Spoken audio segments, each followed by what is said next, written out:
Have you talked to Melvin and just about his approach to this year, this camp? Well, I haven't seen him since he's come in. He's obviously spent a lot of time with Kevin Seitzer here during the winter, which I think has been good. And I've had some conversations with him, sidebars as we've gone along during the winter. Had a real good meeting with him at the end of the season last year, and I think from everything that I hear, that he has really, stepped up and understands, what he needs to do, and for what he can control during the winter to this point. I mean, I feel good about where he is. And talking to him and talking to Kevin, how much is it physical? How much retooling the swing, and how much is it between the ears? Well, I listen. It's obviously a combination of all of that. When you have a couple of tough years like this, there has to be, some issues. I think that you have to overcome emotionally, knowing that you've really struggled. That's a tough thing to do. It's obviously it's a failure game, but when you struggle like he has, especially coming off of a really solid career going into this.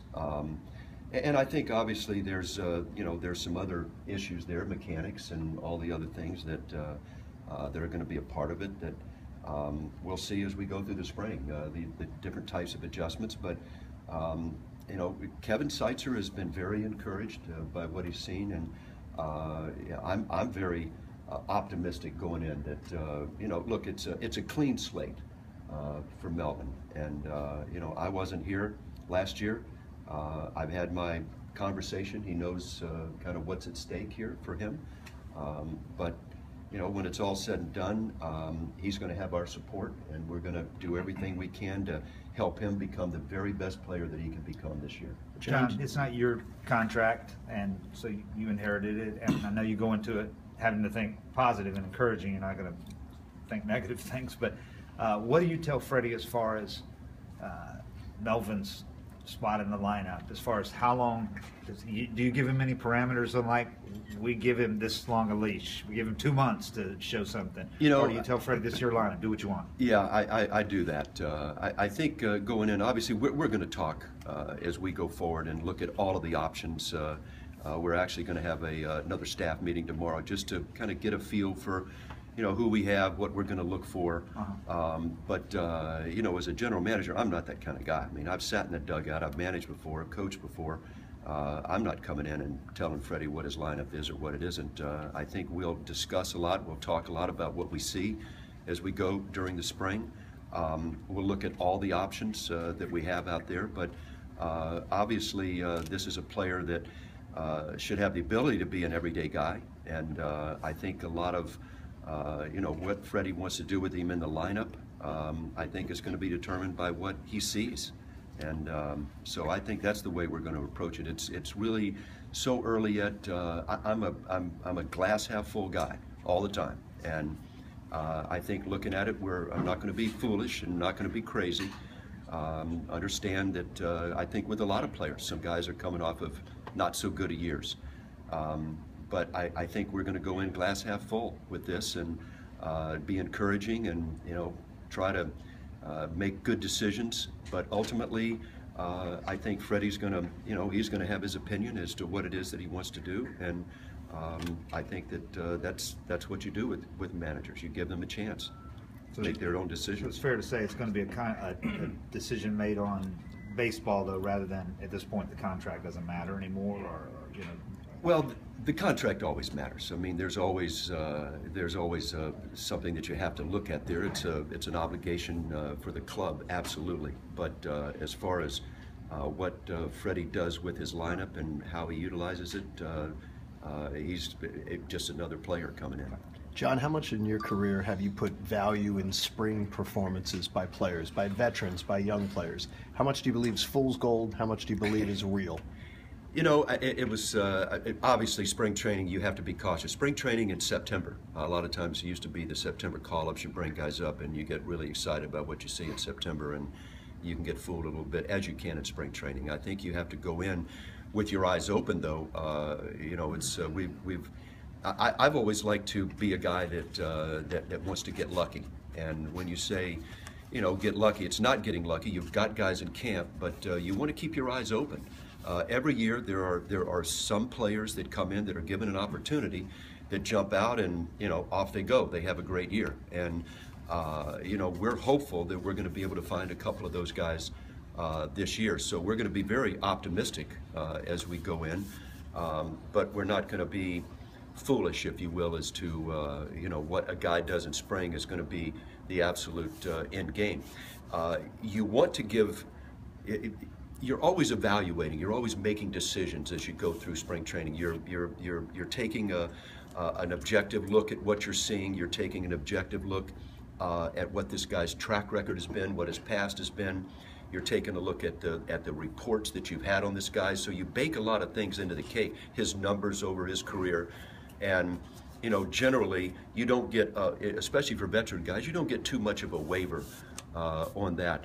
I think we've got to focus on guys that have been hurt or guys that are coming off of bad years, maybe guys that we've picked up that some scouts have really liked, that if he could make this adjustment, he could go. So we've got to, we've sort of got the, if you will, the get lucky piece there.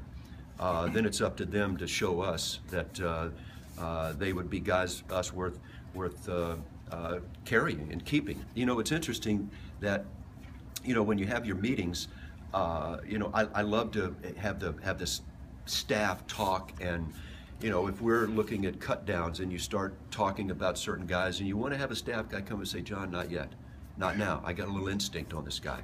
That's music to my ears. I love to hear that, because these guys are working with him every day. If they're doing their jobs properly, they're getting connected as to what they are, and to me that's an important piece.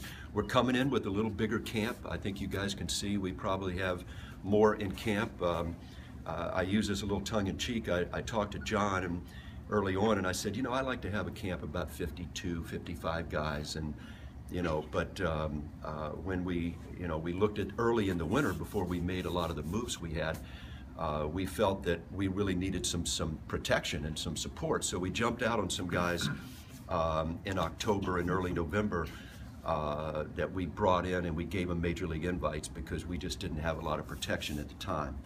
So I think therefore we've got a little bit more of a expanded camp than we're used to, but that's okay. We're okay with that. John, you made some moves in the offseason that from the outside would look like more about years ahead than for the year immediate. What do you say to guys like Freeman and Kimbrel, who have been here, are going, have long-term contracts, about the direction and what the process is? Well, it's a good point, and I think what we've tried to do is obviously walk down sort of a parallel path to where absolutely we have made some moves that we think are going to shore up our system, are going to give us some players with some upside that, and a lot of these guys are at various levels. It might not be that, maybe a couple of these guys are ready now, maybe some of them are ready in the middle of the year, maybe some of these guys are ready a year or two, or even further down the line. But at the same time, we didn't, obviously not running up any white flags. I think when we traded some bullpen guys, we brought back bullpen guys. When we traded corner outfielders, we were able to bring back corner outfielders. And I think combined, with that combination, it is a little bit of a different mix. And I quite frankly, I haven't had anything other than positives from our core guys. Andrelton, Simmons, Craig, and Freddie, especially because Freddie's the guy that, if you look at it, that probably doesn't have the perfect protection there in the lineup. But I think they understood. Players are smart. These guys have been very supportive of what we're doing, and I think that they like the dynamic around the club. Some of the things that we've tried to do have been, if you will, to sort of bring in some veteran guys that are going to be vocal, are going to be guys that are going to talk the game, are going to hold each other accountable. Now, realizing that this is a club that, and it's a hard thing to, if you will, to sort of define, but you always hope that you're going to have the kind of club that's going to overachieve, that is going to play at its potential for sure, and perhaps even better. And I think that that's what we're hoping for as we go forward. That it's going to be an exciting club. It's going to have some strengths to it. We're very excited about the young rotation that we have and the potential to have more young starters standing in line. That fifth spot's going to be obviously very much a wide open competition. We think we have a lot of bullpen depth with a lot of experience, and I think we value our pitching, that it's going to be a very competitive piece of our ball club. And I think that I think we've been an easy target nationally when you look at the Braves and you say trade Hayward, star player, trade Upton, star player, trade Gaddis, big bat. You just connect the dots and you go, it's not going to be a very good offense. And I think that, if you want to dig a little deeper, you look in and say this is a club that had a lot of strikeouts last year. It was 29th in the league in runs scored. It wasn't a real easy functioning offense as it was. So I think, again, there's no promises there's going to be, jump up and say there's going to be a much better offense. It's going to be a different offense that Freddie is going to, I think, have a little more maneuverability. I think, you're just going to have a little different flavor there. We're not going to be so reliant perhaps on the long ball. I think there's going to be a chance for us to maybe do a few more things. So yeah, do a lot of things have to come together? Are we in a tough division? Yes. But I don't think that anybody came in with the idea or even discussed that we were going to blow this thing up. We held on to our core guys all winter. We never discussed them. These are our core guys. We're not looking to run up the white flag and not compete. We're, as Freddie and I have talked about, we're going in with the idea that we're going to attempt to be a playoff club this year. That's the goal, and we'll just have to let it unfold as we go through the spring.